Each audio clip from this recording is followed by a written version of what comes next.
Hello everyone, मैं विकास आपका स्वागत करता हूं इस प्यारे से प्लेटफॉर्म पर जिसका नाम है सीजी 9th 10th। और जैसा कि हम लोग एसएसटी की चीज़ों को पढ़ते हुए यहाँ तक आ रखे हैं और अभी हम 9th का इकोनॉमिक्स का जो फर्स्ट चैप्टर है आपका जिसका नाम है पालमपुर गांव की कहानी, the story of village Palampur.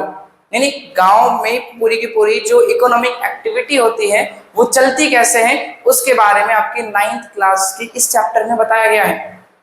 जैसा कि मैंने आप लोगों को शुरुआत की वीडियोस में आपको बताया था कि अभी तक आपने 6, 7, 8 में आपने एसएसटी पढ़ा, उसमें आपने क्या पढ़ा, सिविक्स पढ़ा, हिस्ट्री पढ़ा और ज्योग्राफी पढ़ा।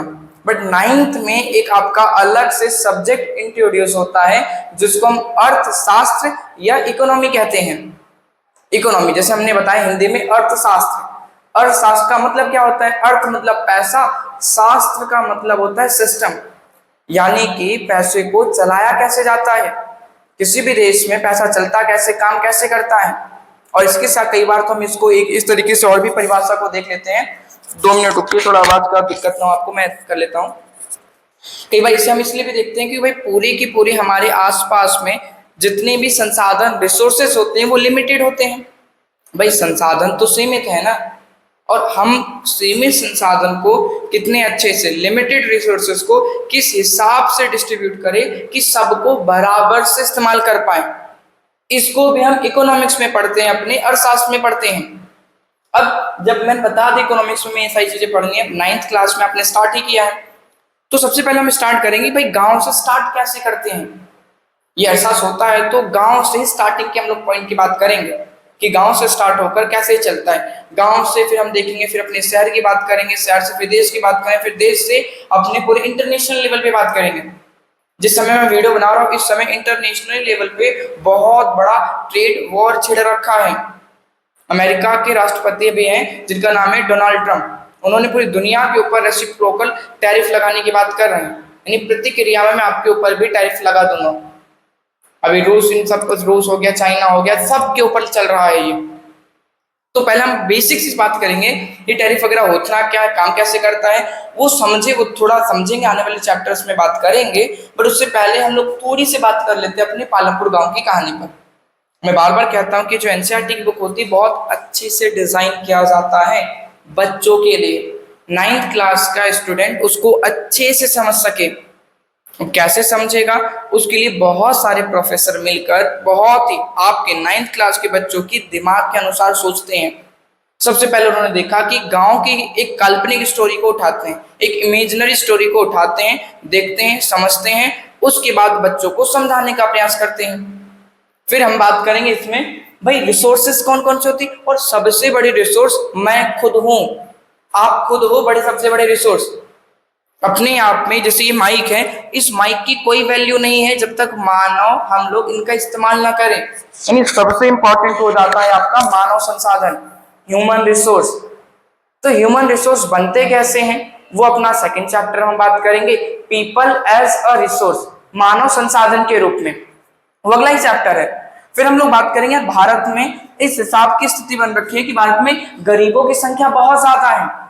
जब गरीबी भारत में बहुत ज्यादा है तो हमारी भारत सरकार ने, इंडियन गवर्नमेंट ने कौन कौन से ऐसे स्टेप उठाए हैं जिसको क्या कर सके, वो गरीबी को दूर कर सके। यानी पीपल एज ए सॉरी अभी हम बात कर रहे थे निर्धनता, पॉवर्टी एज अ चैलेंज, निर्धनता एक चुनौती। आपकी सरकार ने निर्धनता को, पॉवर्टी को चुनौती माना है। जब इन्होंने चुनौती माना है तो उसे दूर करने की बात करेंगे। पूरी दुनिया वाले 2015 में बैठकर पेरिस क्लाइमेट डील करते हैं। उस पेरिस क्लाइमेट डील में वो 17 गोल बनाते हैं, उन 17 गोल में से पॉवर्टी भी एक गोल था कि 2030 तक पूरी दुनिया से हम गरीबी को दूर कर देंगे। गरीबी एक ऐसी चीजें है कि बाय 1 गेट 100 फ्री। गरीबी के साथ में बहुत सारी चीजें आपके घर पे खुद ही आ जाती हैं।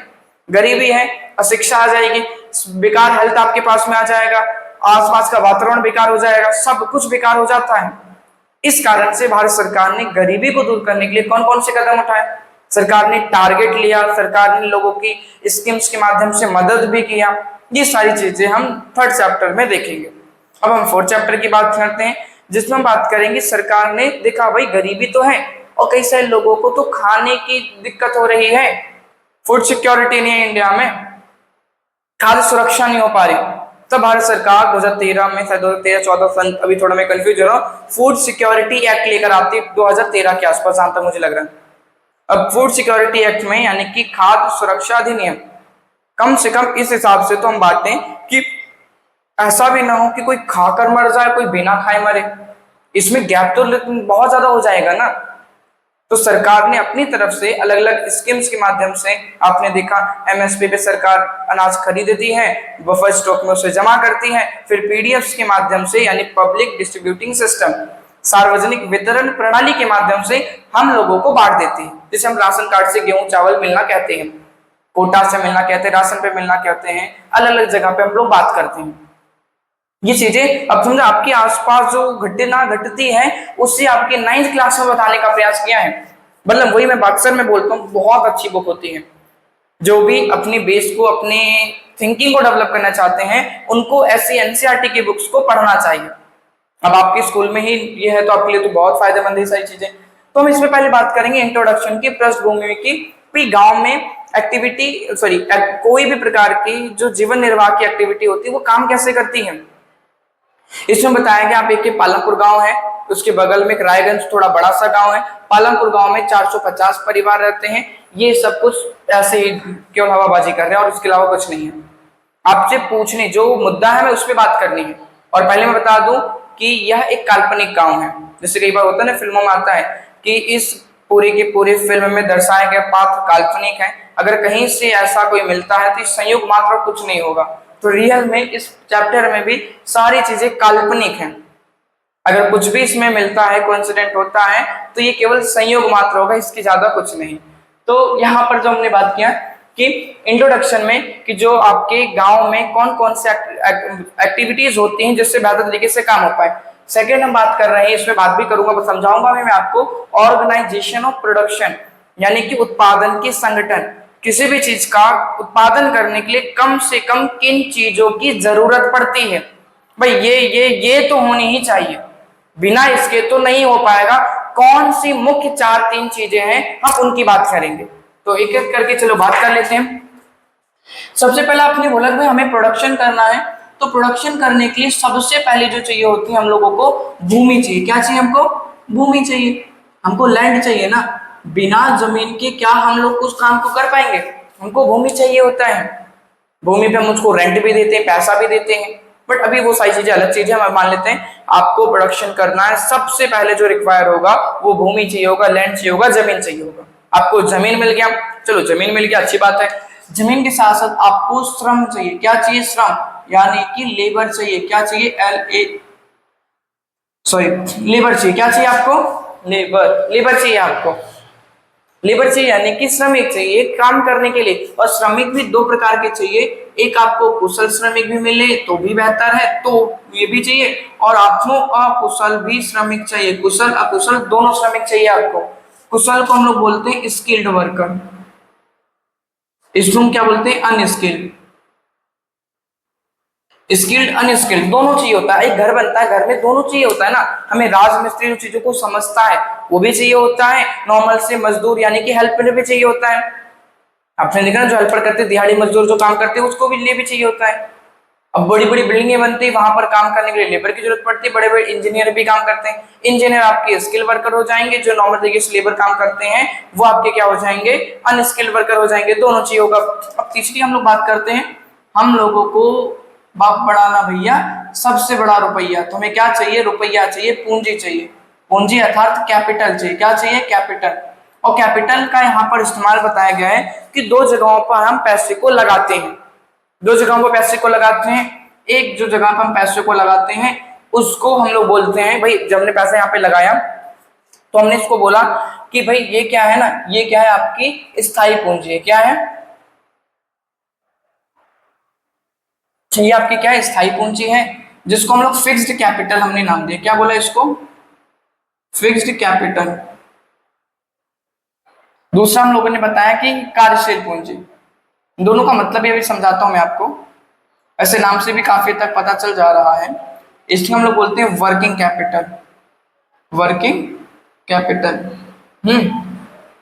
अब ये दोनों चीज होता है। अब ध्यान देना, स्थायी पूंजी का मतलब होता है, फिक्स कैपिटल का मतलब होता है कि भाई आपने पैसे को एक ऐसी जगह पर खर्च किया जिसके बाद आपको दोबारा पैसे उस जगह पे खर्च करने की जरूरत नहीं है। आपने एक बार ट्रैक्टर खरीद लिया आपने अपने खेत में जुताई करने के लिए, तो क्या आपको एक बार ट्रैक्टर से जुताई करने के बाद ट्रैक्टर को हम हटा देते हैं क्या? रहता है, यानी वो लंबे समय तक चलता है। एक बार पैसा खर्च करने के बाद आपका जो पैसा लगा है वो लंबे समय तक चलता है, उसी को हम लोग क्या बोलते हैं? आपका स्थायी पूंजी। क्या बोलते हैं? स्थायी पूंजी। दूसरा है कार्यशील पूंजी। क्या है? कार्यशील पूंजी। कार्यशील पूंजी का मतलब आपने एक बार लगाया वो खत्म, आपको दोबारा लगाना पड़ेगा। खेत के संदर्भ में हम बात करें तो आपने बीज खरीदने के लिए पैसा लगाया, आपने खाद खरीदने के लिए पैसा लगाया, आपने पानी के लिए पैसा लगाया, आपने जुताई करने के लिए पैसा लगाया। जुताई एक बार हो गई ना, पैसा खत्म हो गया ना आपका, तो उन सब में जो दिन प्रतिदिन की खेतों की भी बात करें पैसा लगता है, उसे हम कार्यशील पूंजी कहते हैं। और नेक्स्ट और आखिरी हम लोग बात करते हैं यहाँ पर मानव पूंजी। क्या बात करते हैं? मानव पूंजी, ह्यूमन कैपिटल। यानी कि ह्यूमन कैपिटल का मतलब अगर व्यक्ति को सही चीजें सिखाकर समझाकर बताया जाए तो बहुत बेहतर तरीके से चीजों को कर पाता है। अब ध्यान में क्या बताया, अगर कोई एक व्यक्ति एग्रीकल्चर को अच्छे से सीख ले तो आपको नहीं लगता पूरी खेती को सही से वो कर पाएगा? तो ये कुछ पॉइंट को यहाँ पर हमने समझा है, बात किया है, देखा है। क्लियर हुआ? बाकी की 2 पॉइंट आपके बचे हैं। एक बोल रहा है कि भाई फार्मिंग इन पालमपुर, गांव के अंदर पालमपुर गांव में फार्मिंग में कौन कौन से काम करते थे, ये 7 पॉइंट में बताया गया है। छोटे छोटे पॉइंट है, बड़ा इंटरेस्टिंग है, समझने में बड़ा मजा आएगा। और नेक्स्ट है आपका non farm activities in Palampur, यानी गांव के अंदर पालमपुर गांव में खेती के अलावा भी कोई और भी चीज थी जिसमें लोग लगे थे। क्या गांव में सभी लोग खेती का ही काम करते हैं क्या? और भी तो काम करते हैं ना। और कौन सा काम करते हैं ये मैं आपको अगले वीडियो में बताऊंगा, बट मुझे अभी कमेंट करके बताइएगा कि गांव के अंदर खेती के अलावा और कौन कौन सी चीजों को हम करते हैं। प्लीज कमेंट करिएगा, मैं देखूंगा सबका जाके कि किसने क्या क्या लिखा है। क्लियर हुआ? धन्यवाद, आज के लिए इतना ही। आपके लिए जाते जाते एक संदेश कि बड़ों का सम्मान करें, छोटों को प्यार करें, अपना व्यक्तित्व इस प्रकार विकसित करें कि हर महिलाएं आपके साथ सुरक्षित महसूस करें। यहाँ मैंने महिला वर्ड इसलिए यूज किया क्योंकि आजकल हमारे भारतीय समाज में महिलाओं के साथ में ही थोड़ी बहुत दुर्घटनाएं होती हैं, थोड़ी बहुत नहीं बहुत हो जाती हैं। अब बोले तो पुरुष के साथ भी ऐसा हो सकता है, बट भारत एक आपका पुरुष प्रधान समाज रहा है, तो हमेशा पुरुष की स्थिति लगभग में बेटर मानी गई है। 1-2 घटनाओं से नहीं, महिलाओं के साथ सच में अत्याचार होता है। तो वही मैं आपको कह रहा हूं कि बड़ों का सम्मान करें, छोटों को प्यार करें, अपना व्यक्तित्व इस प्रकार विकसित करें कि हर महिला आपके साथ सुरक्षित महसूस करे। धन्यवाद।